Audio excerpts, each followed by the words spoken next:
Assalamualaikum warahmatullahi wabarakatuh. Saya nama Raja Kapitan Diningrat, NPM 1921-1146. Saya akan menjelaskan struktur hukum tanah nasional, di mana struktur tanah nasional ini dibagi menjadi 3 bagian. Yang pertama, struktur hukum tanah sebelum berlakunya UU PA. Kedua, struktur hukum tanah sesudah berlakunya UU PA. Dan ketiga, sejarah perkembangnya politik pertahanan di Indonesia. Yang pertama, struktur hukum tanah sebelum berlakunya UU PA. Adanya dua dualisme hukum agraria. Hukum agraria ini adat dan hukum agraria barat. Dua, adanya dualisme dalam hukum perdata barat. Dan ketiga, adanya asas bawah. Tanah itu mempunyai status dan hukum tersendiri yang terlepas dan tidak dipengaruhi oleh status atau hukum dan subjek yang menghendaki. Dan keempat, adanya pluralisme dalam subjek hak.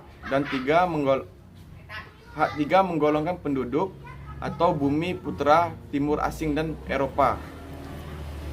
Dan kedua, struktur hukum tanah setelah berlakunya UU PA dibagi menjadi 2 bagian. Satu, dualisme hukum agraria berakhir setelah berlakunya UU PA atau Undang-Undang Nomor 5 Tahun 1960 tentang Peraturan Dasar Pokok-Pokok Agraria pada tanggal 24 September 1960.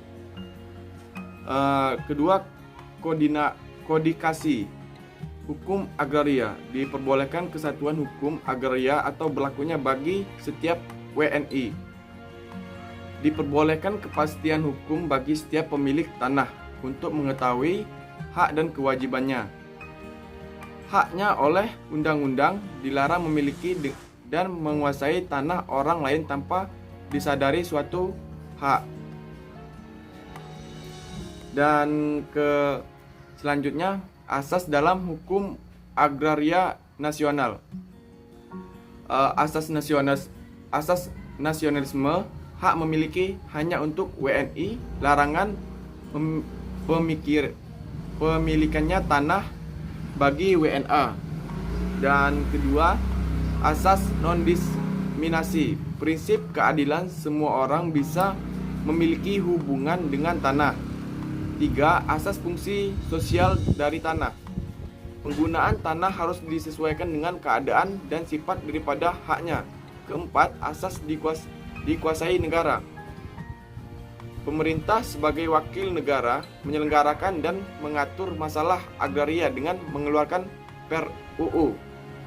Dan kelima, asas pemisahan horizontal, di mana memisahkan kedudukan benda-benda yang ada di atas tanahnya dan melekat dengan tanah dari tanahnya di mana benda-benda itu berada.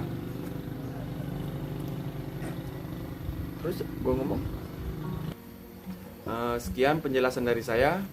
Saya akhiri, wabillahi taufiq hidayah. Wassalamualaikum warahmatullahi wabarakatuh.